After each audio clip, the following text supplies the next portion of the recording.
జేబులో ఉండే ఫోన్ నుంచి అంతర్జాతీయ జ్ఞానంతో నడిచే సెటిలైట్ దాకా అలాంటి టీచిప్ కానీ టెక్నాలజీని కానీ ఐటీని కానీ ప్రోత్సహిస్తూ దేశానికే ఎగ్జాంపులరీగా మన రాష్ట్రాన్ని నిలుపుతున్నారు ఐటీ శాఖ మంత్రులు శ్రీధర్ బాబు గారు, జిల్లా ఇన్ఛార్జ్ మంత్రివర్యులు. వారి సందేశం.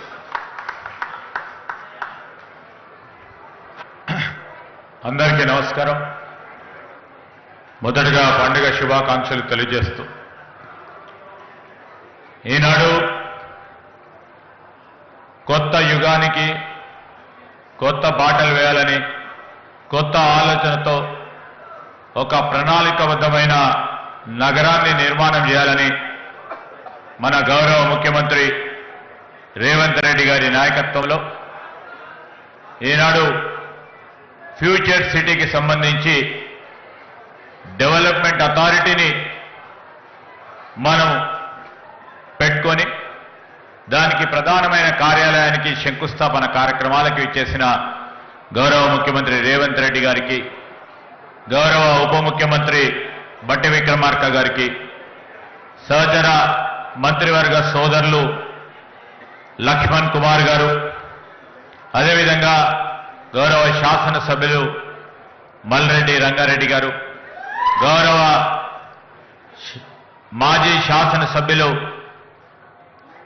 కేఎల్ఆర్ గారు,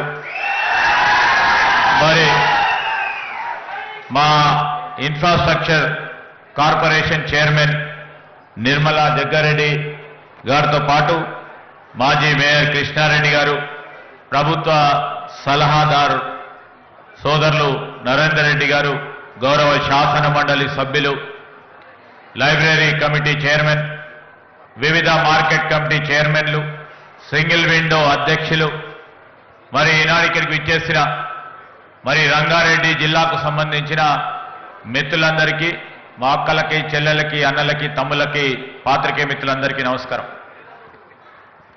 చాలా సందర్భాల్లో గత సంవత్సరం నుంచి మొత్తం ప్రపంచమంతా చూస్తూ ఉంది.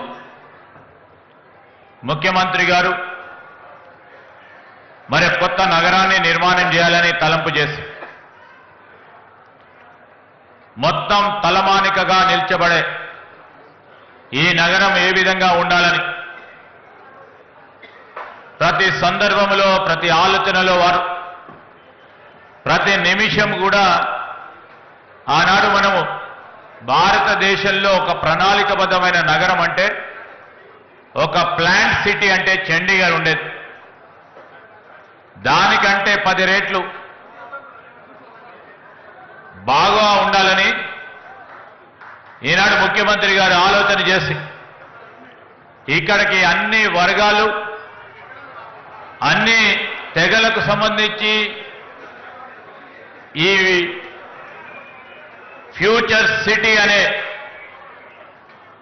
పేరుకొక కొత్త ఒరవడితో ప్రపంచవ్యాప్తంగానే సిటీని నిర్మాణం చేయాలని ఒక తలంపుతో ముందుకెళ్తా ఉన్న తరుణంలో ఈరోజు ప్రణాళికబద్ధమైన కార్యక్రమం అంటే ఒక పక్కన ఔటర్ రింగ్ రోడ్ ఉంది, మరి వారి నాయకత్వంలోనే రీజనల్ రింగ్ రోడ్ ఏర్పాటు చేసుకుపోతా ఉన్నాం. మధ్యలో ఉన్న ఈ ప్రాంతం అంతా కూడా అభివృద్ధి చేయాలని ఒక ప్రక్కన మరి రేడియల్ రోడ్ని ఏర్పాటు చేసుకొని రీజనల్ రింగ్ రోడ్డును కూడా కలిపే కార్యక్రమంతో పాటు రేపు ఇక్కడ వాణిజ్యం, వ్యాపారం చేసే వారికి అందరికీ కూడా సౌలభ్యం ఉండే విధంగా మరి పోర్టుకి అనుసంధానం చేసే కార్యక్రమాన్ని వారి ఆలోచన. ఇదొక అద్భుతమైన నగరంగా నిర్మాణం చేయాలని, దీంట్లో చదువుకోవడానికి పాఠశాలలు, కళాశాలలు, పెద్ద ఎత్తున ప్రపంచవ్యాప్తంగా పేరుగాంచిన విశ్వవిద్యాలయాలు, ఈరోజు వారు మన రాష్ట్రాన్ని ఒక స్పోర్ట్స్ క్యాపిటల్గా నిలపాలని ఆలోచన చేస్తా ఉన్న తరుణంలో మరి యొక్క స్పోర్ట్స్ జోన్గా, పరిశ్రమల జోన్గా, ఐటీ జోన్గా ఈరోజు ప్రతి ఒక్కరికి కూడా వీళ్ళు సంకల్పన చేసి ఈ ప్రదేశంలో ఉండటానికి ప్రధానంగా ఇక్కడ ఉంటున్న వారికి స్వచ్ఛమైన నీరు, స్వచ్ఛమైన గాలి, కాలుష్యం లేని నగరంగా మరి జీరో పొల్యూటెడ్ సిటీగా చేయాలని తలపుతో ఈ కార్యక్రమం చేస్తా ఉన్నాం. నేను మీ అందరిని కూడా కోరుతా ఉన్నా, మీరందరూ కూడా చాలా మంది ఇక్కడ ముందుకొచ్చి మేము కూడా భాగస్వాములం అవుతామని కొన్ని ఇబ్బందులు ఉన్నా మీరు ముందుకొచ్చి మరి దీంట్లో మీరందరూ కూడా భాగస్వాములు అవుతా ఉన్నారు. మీకు ప్రత్యేకంగా నేను జిల్లా మంత్రిగా మరి మీ అందరికీ కూడా ప్రత్యేకంగా కృతజ్ఞతలు తెలియజేస్తా ఉన్నాను. రాబోయే కాలంలో మరి సిటీ నిర్మాణ కార్యక్రమం కానీ సిటీలో రేపు రాబోయే కాలంలో వచ్చే అభివృద్ధి కానీ మిమ్మల్ని అందరినీ కూడా పాల్పంచుకునే అవకాశాన్ని కల్పించాలని ముఖ్యమంత్రి గారి ఆలోచన.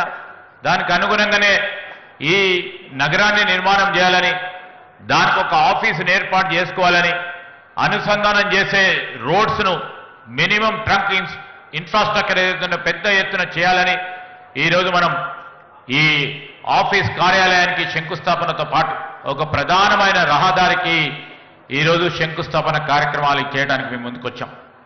మీరందరూ కూడా పెద్ద ఎత్తున సహకరించారు. ఇంకా రాబోయే కాలంలో నిర్మాణం జరుగుతూ ఉన్నప్పుడు నిర్మాణం అయ్యి ప్రపంచానికే మరి ఏ విధంగానైతే పేర్లు తీయకుండా ఇతర ప్రభుత్వాలు ఈ విధంగానే పేరు చెప్పిపోయినాయి, కానీ భారత్ ఫ్యూచర్ సిటీ అని ఏ విధంగా అయితే ముఖ్యమంత్రి గారి ఆలోచన ఉందో, న్యూయార్క్లో ఉండేవారు కానీ లండన్లో ఉండేవారు కానీ ఇతర దేశాల్లో ఉంటున్న వారు భారత్ ఫ్యూచర్ సిటీగా నిర్మాణం చేయాలని వారు తలంపు చేసే విధంగా ఈ నిర్మాణ కార్యక్రమాలు చేయాలని వారి ఆలోచన. మీ అందరి ఆశీస్సులు కావాలని కోరుకుంటూ, మీ అందరి సహకారాన్ని కావాలని కోరుకుంటూ సెలవు తీసుకుంటాను. జై హింద్. ధన్యవాదాలు సార్. సుదీర్ఘ అనుభవానికి తోడు సున్నితత దృష్టి కావాలి. ప్రతి అంశాన్ని ఆనరబుల్ డిప్యూటీ సీఎం గారు పరిశీలిస్తూ వచ్చారు. మనం ఇందాకే స్క్రీన్ మీద చూసాం. మరి ఈ భవన నిర్మాణం, రోడ్డు నిర్మాణం